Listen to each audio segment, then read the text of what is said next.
तुलसी बाबा कहते हैं कि ऐसी सूप न खा पंचवटी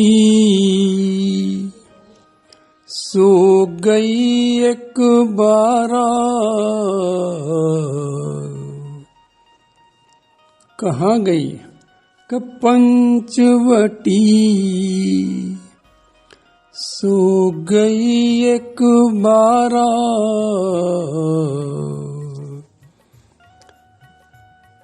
सूप न खा घूमती घूमती, क्यों स्वच्छंद नारी है इसलिए घूमती घूमती एक बार पंचवटी पहुंच गई। उसने पंचवटी में राम और लक्ष्मण जी को जब देखा तो देखी विकल भई जुगल कुमारा। देखी विकल भई जुगल कुमारा। अरे सूप न खा। राम जी और लक्ष्मण जी को देखकर विकल हो गई, व्याकुल हो गई, अपने मन को रोक नहीं सकी। इतनी व्याकुल हुई कि मन उसका रोके नहीं रुका। ये प्रेम नहीं है। यदि सूप नखा को प्रेम होता तो केवल राम जी से ही होता या लक्ष्मण जी से ही होता। प्रेम तो हमेशा एक से होता है, पर इसे तो दोनों राजकुमारों को जब देखा तो ये विकल हो गई। क्यों विकल हो गई? क्योंकि इसका मन सधा नहीं था। वासना का यही सिद्धांत है कि किसी प्रकार भी मिले, किसी प्रकार भी मिले, ये वासना का सिद्धांत है। सूपनखा साक्षात वासना है और ये वासना अपने मन को रोक नहीं सकी। होई विकल सक मन ही न रोकी। कैसी व्याकुल हो गई कि अपने मन को काबू में नहीं रख सकी। तुलसीदास जी सूपनखा की व्याकुलता को एक अद्भुत उपमा से बताते हैं। कहते जिमि रवि मनि द्रव रवि बिलोकी होई विकल सक मन ही न रोकी। और आगे उपमा क्या कह रहे हैं कि जिमि रवि मनि द्रव रवि बिलोकी। बाबा अद्भुत उपमा देते हैं सूपनखा के मन की कि जैसे सूर्यकांत मणि सूर्य को देखकर जल उठती है, मणि से ज्वाला निकलने लगती हैं, ज्वालाएं तेज उठने लगती हैं, जबकि सूर्य को इसका पता नहीं है कि उसमें से ज्वाला निकल रही है, वो जल रही है। सूर्य को इसका कुछ भी पता नहीं है। बस यही हाल यहाँ हुआ कि राम जी को सूपनखा के मन की का प्रेम का कुछ पता भी नहीं है। राम जी ये जानते भी नहीं है कि ये कौन है और ये क्यों आई है, लेकिन सूपनखा का मन इतना व्याकुल हो गया कि होई विकल सक मन ही न रोकी। अपने मन को रोक नहीं सकी, इतनी व्याकुल हो गई। वासना अधिक सुख चाहती है, भोगवादी प्रवृत्ति है। हमारे जीवन में भी यदि सुख की चाहना अधिक है तो फिर मन को वो व्याकुल कर देगी। तो सूपनखा की आज स्थिति यही हो गई। भोगवादी वृत्ति की स्थिति क्या हो गई कि होए विकल, व्याकुलता बढ़ गई, सक मन ही न रोकी, अपने मन को रोक नहीं सकी। और क्या कर रही है, क्या कह रही है राम जी से कि तुम सम पुरुष नमो सम नारी, कि तुम सम पुरुष नमो सम नारी, अस संयोग विधि रचा विचारी। अब देखें, एक स्त्री पर पुरुष से क्या कह रही है कि तुम सम पुरुष। अरे तुम्हारे समान तो हमने कोई पुरुष ही नहीं देखा, और हमारे समान भी तुम्हें कोई सुंदर स्त्री नहीं मिलेगी। ये संयोग, हमारे तुम्हारे विवाह का संयोग तो ब्रह्मा ने ही पहले ही रच रखा है। मम अनुरूप पुरुष जग माही, देखूं खोज लोक त्यों नाही। ये मम अनुरूप से उसका कपट का भाव खुल गया कि वो राक्षसी है, क्योंकि तीनों लोकों में स्वच्छंद, वो कह रही है आगे कि देखूं खोज लोक त्यों नहीं।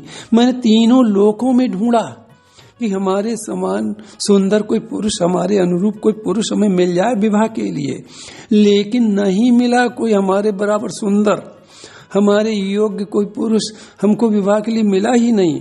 ये सब, इस सब विचार से उसका कपट खुल गया कि क्यों कि वो राक्षसी थी, क्योंकि तीनों लोकों में स्वच्छंद रूप से कोई बेटी नहीं घूम सकती है, राजकुमारी भी नहीं घूम सकती है, किसी भले मनुष्य की कन्या क्या इस प्रकार घूमती फिरती है। लेकिन ये क्या कह रही है कि देखूं खोज लोक त्यों नाही। इससे स्पष्ट हो गया कि ये राक्षसी है, कि राक्षसियों पर ही किसी का नियंत्रण नहीं होता है। और आगे क्या कह रही है कि अपने अविवाहित होने का कारण बता रही है कि ताते अब लगी रहो कुमारी। हमारे समान कोई पुरुष मिला ही नहीं सुंदर, हमारे योग्य कोई पुरुष मिला ही नहीं, इसलिए अभी तक मैं कुमारी हूं, मेरा विवाह नहीं हुआ अभी। लेकिन तुम्हें जब देखा तो मन माना कछु, कछु कह रही कि मन माना कछु तुम्हें निहारी, तुम्हें निहारी। तुमको जब देखा तो कुछ ऐसा लगा, कुछ मन माना कि हाँ तुम कुछ पूरे सुंदर नहीं हो, हमारे बराबर सुंदर नहीं हो, लेकिन कुछ सुंदर हो, कुछ हमसे कम सुंदर हो, चलो चल जाएगा, विवाह हो जाएगा, चला लेंगी काम। ऐसा प्रस्ताव रख रही है। कैसा, अब देखें क्या ये भले घर की लड़कियों की वार्ता है। राम जी ने इसी भाव से समझ लिया कि ये मालूम पड़ता है कि ये राक्षसी कोई है। प्रभु ने उसकी ओर देखा भी नहीं। सूपनखा वासना है, राम जी ज्ञान है, मोक्ष है। ज्ञान वासना की ओर नहीं देखता है, ज्ञान भक्ति की ओर देखता है। तो राम जी ने सीता जी की ओर देखा कि सीतई चितई कही प्रभु बाता। राम जी ने सीता जी की ओर देखा। यदि आध्यात्मिक भाव से देखें तो ज्ञान ने भक्ति की ओर देखा। जब कभी वासना जीवन में आए, तुलसी जी संकेत करते हैं, जीवन में यदि कभी वासना आए तो भक्ति की शरण में जाओ, भक्ति की ओर देखकर तब अब मन पर नियंत्रण करो। तो राम जी क्या कर रहे हैं कि सीतई चितई कही प्रभु बाता। प्रभु क्या कह रहे हैं सीता जी की तरफ देखकर कि अहे कुमार।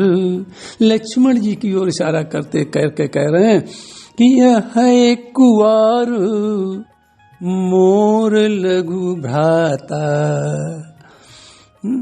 सीता जी की तरफ देखकर एक संकेत भी कर रहे हैं कि देखो हमारे साथ हमारी धर्म पत्नी है। दूसरा एक और भाव है, अरे देखो सूर्पनखा तुम ये बनावटी रूप बनाकर आई हो, देखो सीता जी के सौंदर्य को देखो, ये कोई बनावटी नहीं, ये वास्तविक सौंदर्य है सीता का। सीता तुमसे बहुत अधिक सुंदर है। वासना से भक्ति अपार सुंदरता लिए हुई होती है। भक्ति में सौंदर्य है, वासना कुरूप है। वासना बनती है केवल सौंदर्य वाली, लेकिन होती तो कुरूप है। तो इसलिए राम जी ने सीता जी की ओर देखकर ये संकेत भी किया और फिर अहे कुंवर लक्ष्मण जी को इशारा करके कहा कि कुंवर शब्द मानस में कुमार नहीं लिखा, कुंवर मोर लघु भ्राता। ये हमारा भाई लक्ष्मण सुंदर है, जो तुम शीलवान है, देखने में सुंदर है। तुम कुमारी हो, वो भी कुमार है। शास्त्र कहता है, वैसे तो कुमार के माने लड़का भी होता है, कुमार माने छोटा भी होता है, कुमार माने राजकुमार भी होता है, लेकिन शास्त्र सम्मत क्या बात है। शास्त्र कहता है कि 12 वर्ष तक जिसकी पत्नी साथ न रह रही हो वो कुमारा माना जाता है। तो इसलिए दूसरा आध्यात्मिक भाव भी कुमार का है। कु माने दुष्ट और मार माने मारने वाले। लक्ष्मण जी कौन है? लक्ष्मण जी दुष्टों का वध करने के लिए लक्ष्मण जी का अवतार हुआ। पृथ्वी पर जितने भी राक्षस हैं, लक्ष्मण हनई निमिष मौते ते। लक्ष्मण जी में वो शक्ति है कि पलक झपकते ही पृथ्वी के सारे राक्षसों का वध कर सकते हैं। तो इसलिए कु माने दुष्ट और मार माने मारने वाले। ये कुमार हैं, ये दुष्टों का वध करने वाले हैं। तो इस प्रकार जब राम जी की जब बात सुनी तो वो लक्ष्मण के पास गई और लक्ष्मण के पास जाकर लक्ष्मण जी से प्रार्थना करने लगी। लक्ष्मण जी बोले कि लक्ष्मण जी ने व्यंग किया, सुंदरी, सुंदरी शब्द व्यंग, कि सुंदरी सुन मैं उनकर दासा पराधीन नहीं तोर सुपासा। सुंदर शब्द व्यंग है लक्ष्मण जी का। अरे तू सुंदर नहीं, सुंदर बन के आई है। और सुन, मैं तो उन राम का दास हूं।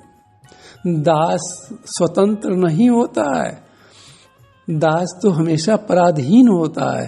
दास का मुख्य काम अपने प्रभु की सेवा करना है। सेवक धर्म बहुत कठोर होता है, इसलिए तुम हमारे पास कोई सुख नहीं मिलना तुझे। और हमारे प्रभु कैसे हैं कि प्रभु समरथ कौशलपुर राजा,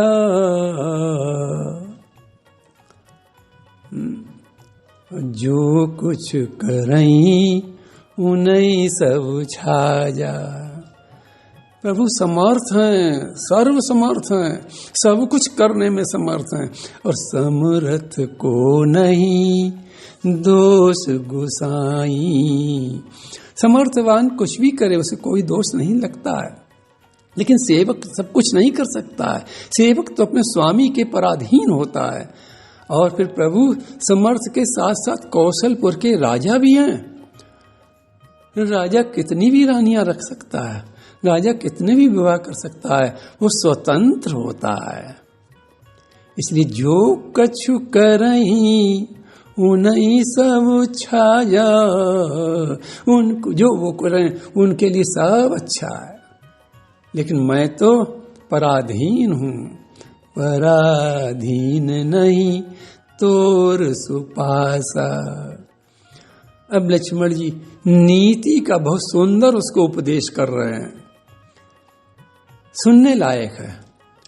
6 बातें उसमें कह रहे हैं नीति में कि सेवक सुख चहमान भिखारी, व्यसनी धन शुभ गति व्यभिचारी, लोभी जस चहमान गुमानी, नव दुई दूध चहत ये प्राणी। 6 बातें कह रहे हैं उपदेश में कि सेवक अगर सुख की चाहना करता है तो फिर सुख नहीं उसे मिलता है। और भिखारी ये सोचे हमारा मान बना रहे, अरे तू तो यहाँ याचना करने आई है, प्रेम की याचना करने आई है, और तू मान चाहती है, मान नहीं मिलेगा।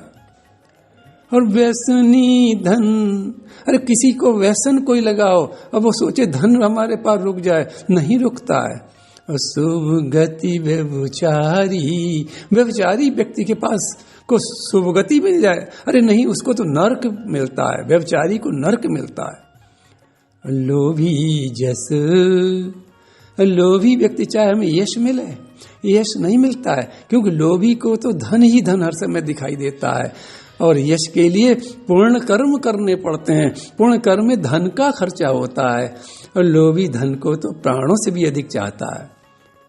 तो लोभी जस चहमान गुमानी, अहंकारी व्यक्ति मान की इच्छा करे वो नहीं मिल सकता।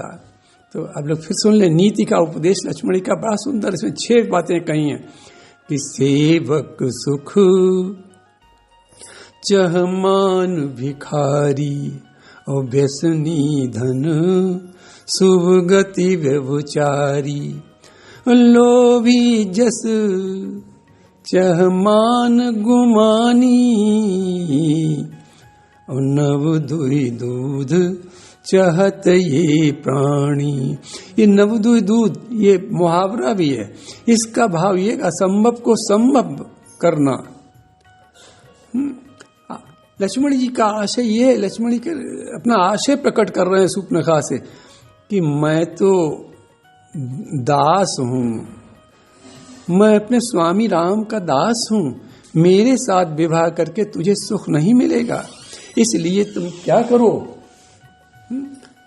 तुम राम जी के पास ही जाओ। शूर्पणखा तुम राम जी के पास जाओ, क्योंकि वो प्रभु समरथ कौशलपुर राजा, वो सब कुछ करने में समर्थ है, इसलिए राम जी के पास जाओ। शूर्पणखा राम जी के पास गई तो राम जी ने कहा, अरे क्या तुम लक्ष्मण के पास नहीं गई? उसने कहा गई थी, लेकिन उन्होंने तुम्हारे पास भेजा है। राम जी ने कहा, अरे कार्य तो बहुत कठिन है, दोबारा प्रयास करो, जाकर दोबारा जाओ, फिर से प्रयास करो। तब वो फिर लक्ष्मण जी के पास जाती है। लक्ष्मण जी कहने लगे, अरे तुमने तो लज्जा ही छोड़ दी।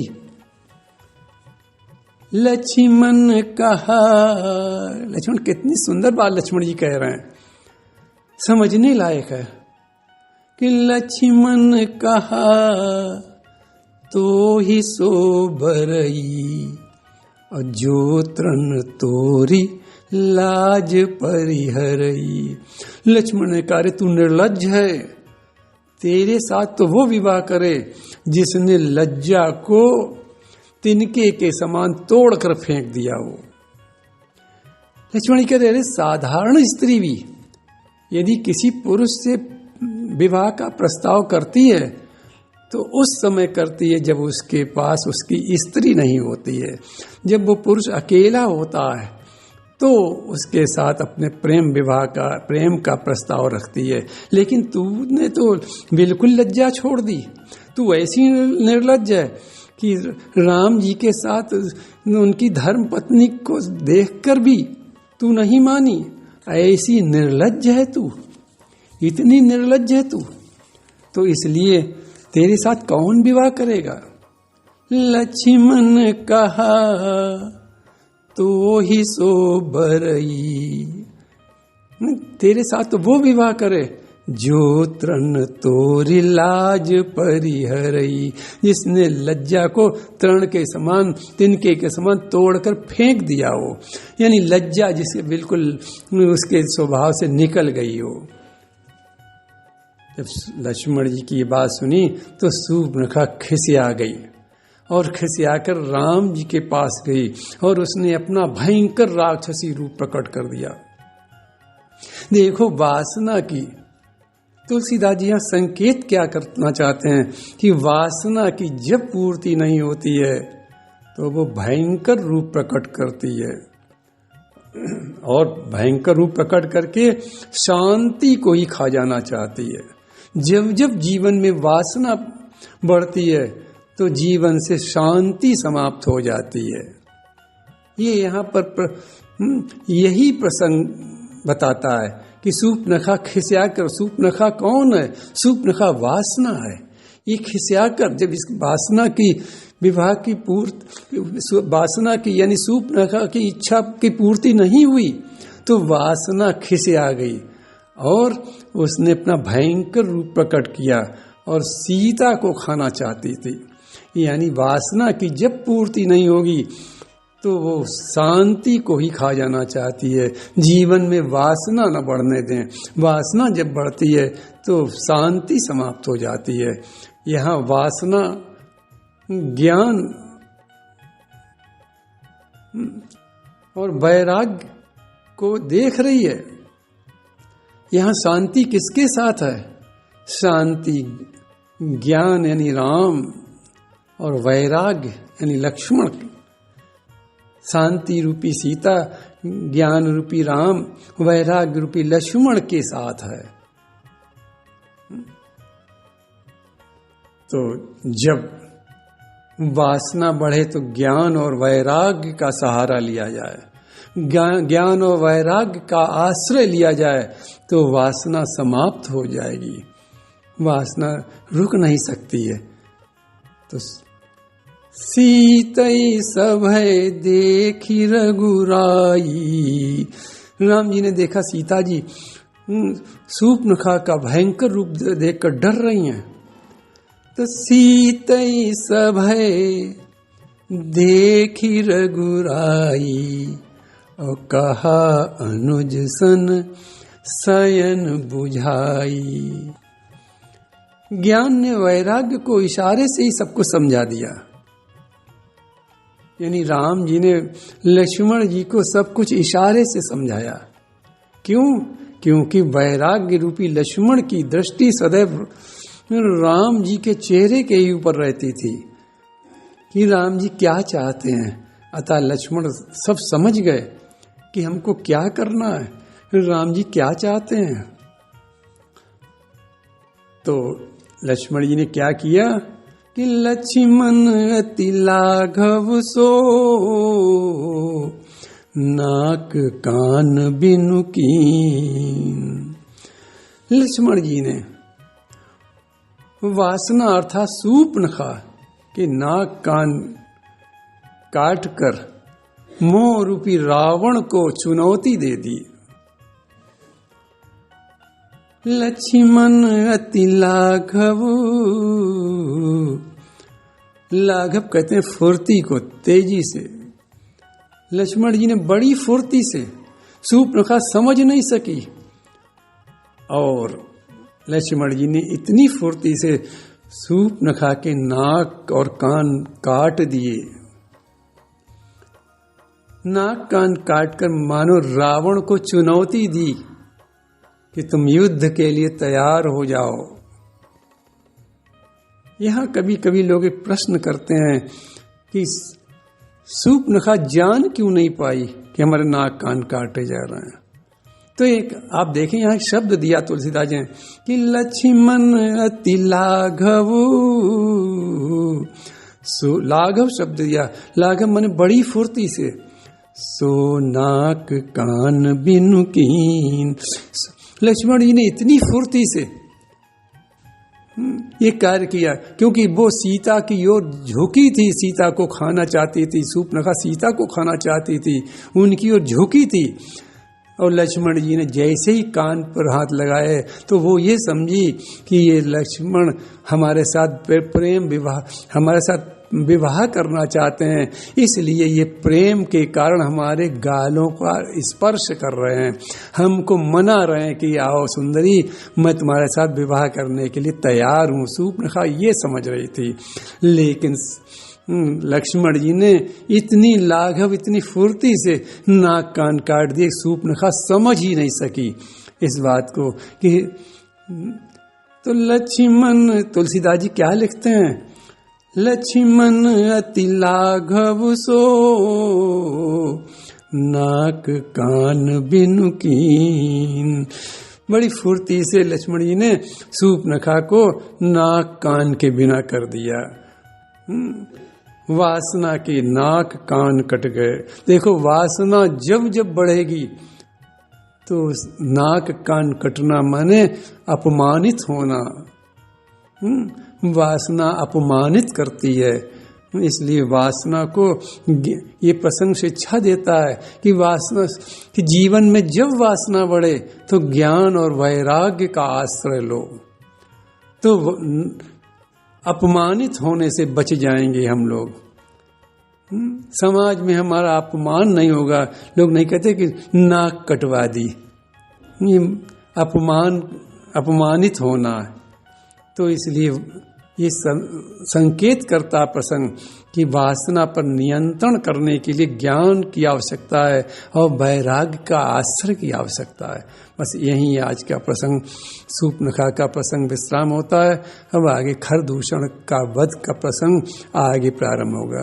प्रभु के चरणन में सदा